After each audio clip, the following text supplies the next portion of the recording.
जय गुरुदेव। एक बार की बात है, एक राजा था और राजा के पास एक तोता था।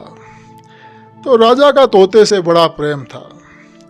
तो एक दिन तोता मर गया तो राजा ने अपने मंत्री से कहा कि मंत्री जी, हमारा पिंजरा सूना हो गया है, इसमें पालने के लिए एक तोता लेकर आइए। तो तोते हमेशा तो मिलते नहीं हैं। तो राजा पीछे पड़ गए। तो राजा के ही राज्य में एक संत रहते थे और उनके पास एक तोता था।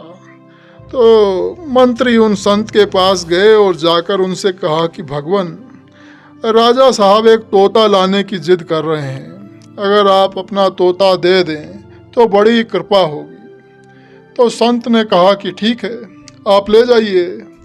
तो मंत्री ने लाकर वो तोता राजा को दे दिया।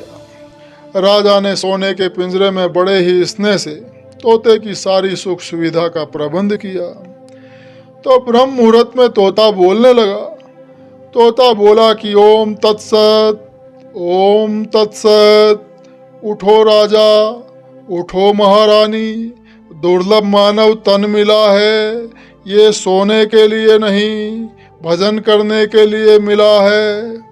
तोता कभी रामायण की चौपाई बोलता तो कभी गीता के श्लोक उसके मुंह से निकलते। पूरा राज परिवार बड़े सवेरे उठकर उसकी बातें सुना करता था। राजा कहते थे कि तोता क्या मिला, संत मिल गए। हर जीव की एक निश्चित आयु होती है। एक दिन वो तोता मर गया।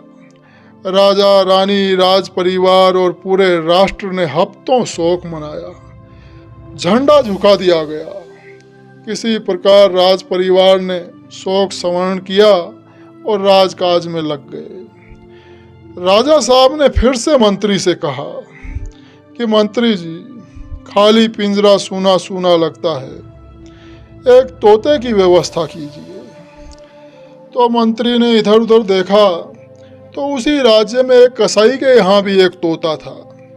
तो मंत्री कसाई के यहाँ गए और उससे कहा कि इस तोते को राजा साहब चाहते हैं। तो कसाई ने कहा कि आपके राज्य में ही हम रहते हैं, अगर हम नहीं देंगे तो भी उठाकर आप ले ही जाएंगे।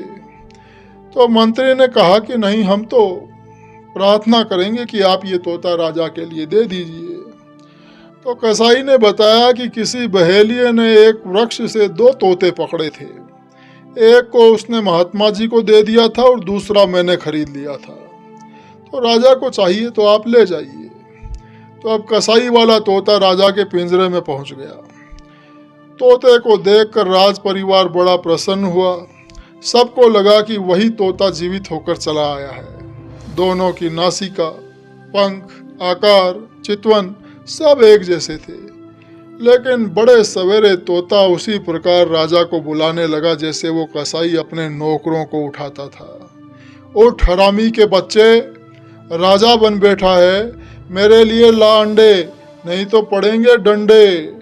ये सुनकर राजा को इतना क्रोध आया कि उसने तोते को पिंजरे से निकाला और गर्दन मरोड़कर किले से बाहर फेंक दिया। दोनों तोते सगे भाई थे। एक की गर्दन मरोड़ दी गई और दूसरे के लिए देश का झंडा झुका दिया गया, भंडारा किया गया, शोक मनाया गया। आखिर भूल कहाँ हो गई? अंतर था तो संगति का, सत्संग की कमी थी। संगत ही गुण होत है, संगत ही गुण जाए। बांस फांस अरु मिश्री, एक के भाव बिकाए। एक तोता संत के यहाँ रहा और एक तोता कसाई के यहाँ रहा। यही फर्क था। एक को सत्संगति मिली और एक को कुसंगति मिली। यही होता है संगत का प्रभाव। जय गुरुदेव।